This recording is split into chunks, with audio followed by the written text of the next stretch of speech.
I'm still hyped up from my what can only be described as my 40-minute tear into the Brexiteers claiming that, well, uh, they've got nothing to do with Brexit failing. It's not our fault, governor. Anyway, go watch that. It's fun.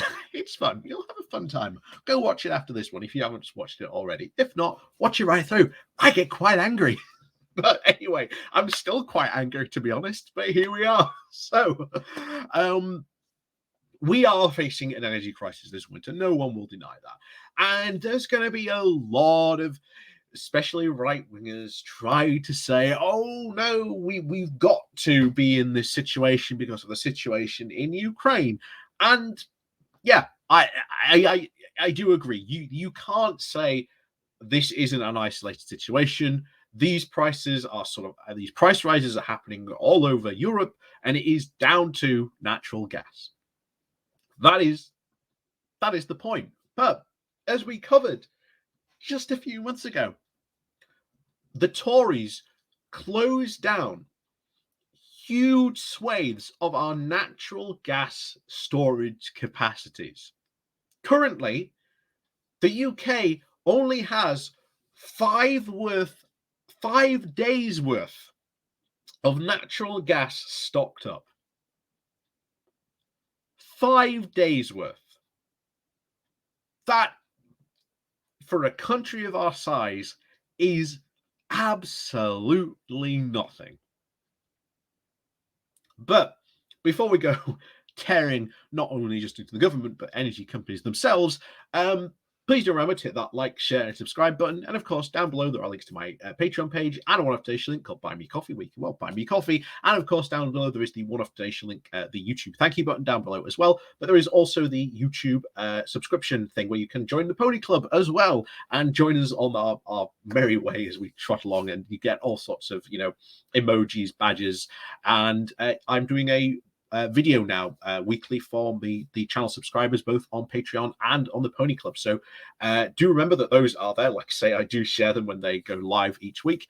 But yes, thank you very much to all those people who do help and support the channel that way. Like I say, even if you do just hit the like and share button, like I say, it all helps. So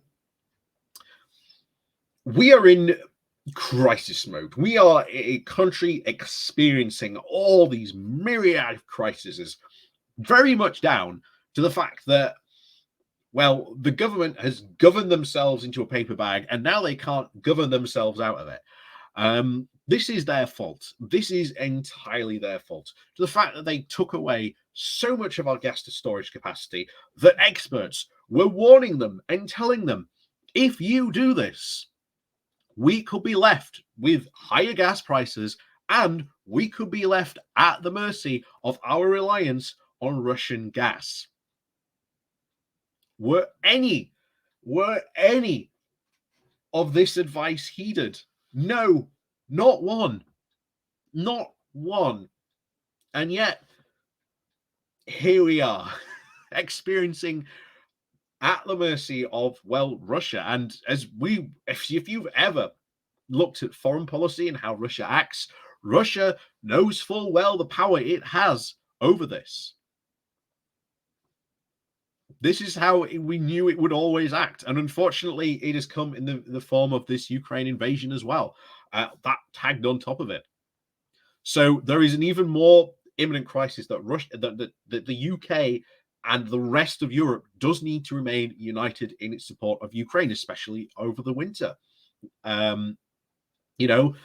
Yes, there are people obviously, facing extreme hardship here in the UK, and I agree, but look at Ukraine. There are people out there who have no electricity because Russia has seized 20% by taking that nuclear power station, 20% of all Ukraine's electricity. They, don't have safety anymore because of, Russian airstrikes, artillery strikes, and, the basic invasion that is going on in Ukraine right now. So be aware that, we have to show, a lot of solidarity, even though, again, there is, a lot of people in the UK are going to suffer during this winter, but a lot more people in Ukraine are going to suffer in a lot worse circumstances in Ukraine. So it is vital that we do keep that support of Ukraine ongoing. But this is one of the things I think we need to seriously look at now. And this comes just for a bit from the FT. So Scottish Power has proposed capping household energy bills at around £2,000 a year. And other energy companies also agree with this. And apparently Kirsty Quitang, who will probably be Chancellor in what, a couple of weeks' time, maybe less than 2 weeks' time, also agrees with this idea. But this isn't all, because what is going on is this. Energy companies are about to receive a bailout of over £100 billion. So this is what's going on, and this is how they are going to get this this money. It is what is be called a deficit fund. So under this plan, energy companies would cover the gap between the cap and the wholesale price of gas and electricity by borrowing from the deficit fund. So that's that £100 billion. This is going to be arranged by the government through commercial banks. This loan would then be paid off through taxation or by increasing energy bills for 10 to 15 years, or some mix of the two. So this should remind people very, very much so of the 2008 financial crisis, and we are being forced by by our government to bail out these energy companies. And at this point, we must stress, because these companies are having to do this, they have failed. They have failed as a business. They have failed. They are failing businesses. And I think, even though most of you know, I am not that gung-ho on nationalization. I think there's still, we on the left have a lot of more work to do before we can really start to make true and proper good arguments for nationalization. But I'll tell you what,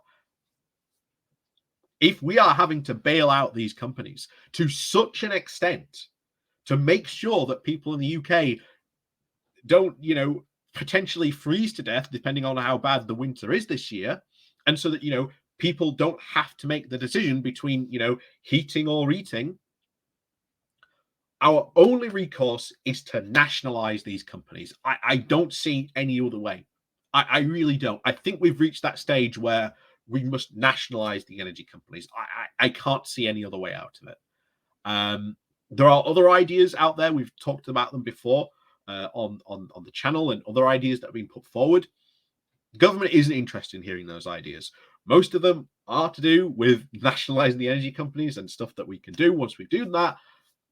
But it all starts with nationalizing the energy companies. And I'll tell you what, I wasn't that gung-ho about nationalizing energy companies, but I'll tell you what, I have certainly started to turn a corner here on this. I've always been sort of renationalizing the rail. I think that should always be happened. But energy and water, yeah, I think we need to renationalize those things as well.